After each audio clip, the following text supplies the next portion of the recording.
before you buy a gun, know the laws.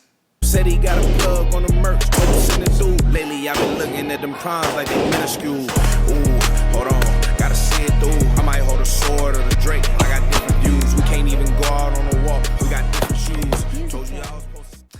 This is part 2 in the video series, So You Want to Buy Your First Gun. This is all about the laws, and let me preface this by saying I am not a lawyer, but this is just some things to think about in terms of the laws before you buy your first gun. So remember to like this video, comment your thoughts below, subscribe to the channel, hit the notification bell, and share this with your mama. All right, let's get into it. Okay, we're gonna start off talking by state laws. In particular, Texas, because I live in Texas. However, many of these laws are similar to other states. We'll talk about what it's like living in a border city as well. We'll talk about the concept of reciprocity. And last but not least, I will give you some of my recommendations for learning your state laws as well as the surrounding states that you might travel to. So, let's start off with Texas. All right, let's get into the nitty-gritty. Can you carry at all? It is likely that if you are over the age of 21 and you have no felonies or domestic abuse on your record, you can probably carry in your state.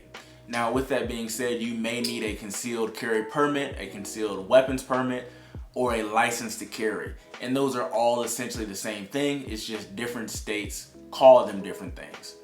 Now, with that being said, in 29 states, as it stands today, when this video is recorded, in 29 states, there is what's known as constitutional carry or permitless carry. And just like the name implies, you do not need a permit in those states to carry your firearm. Now, with that being said, all rules, regulations, and laws still apply. So let's get into those. Let's talk about where you can carry. So typically there's rules and laws regulating carrying in businesses, carrying in government property, for instance, carrying in bars. Different states have different regulations and laws for those things. But I will say in the state of Texas, for instance, there's what's known as a 3006 for concealed carry and a 3007 for open carry, which are signs, very particular signs that have to be contrasting colors in a certain font and a certain size that businesses must post if they do not want you to carry in those businesses. So be on the lookout for those if you live in the state of Texas. With that being said, in other states, it may be different.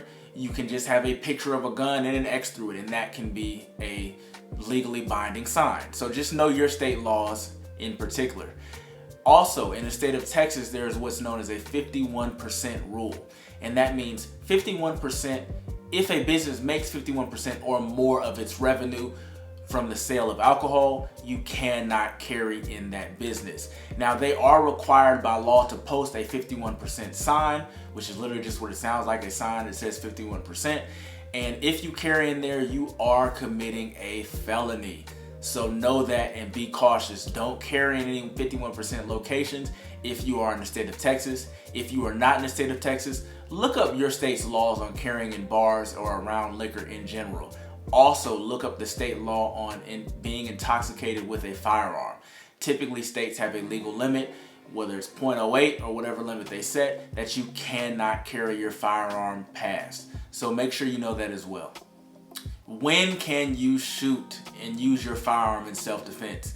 Typically, it's when you are under threat of grave bodily harm or under threat of death by some attack that's being perpetrated against you or someone nearby you as well. So with that being said, your state may or may not be a castle doctrine or stand your ground state, which Texas is, which means you do not have a duty to retreat before you defend your life. With that being said, other states, you do have a duty to retreat, at least make an attempt to get away from the situation before you defend yourself or others. So with that being said, know your state's laws on that particular detail. That's imperative to know.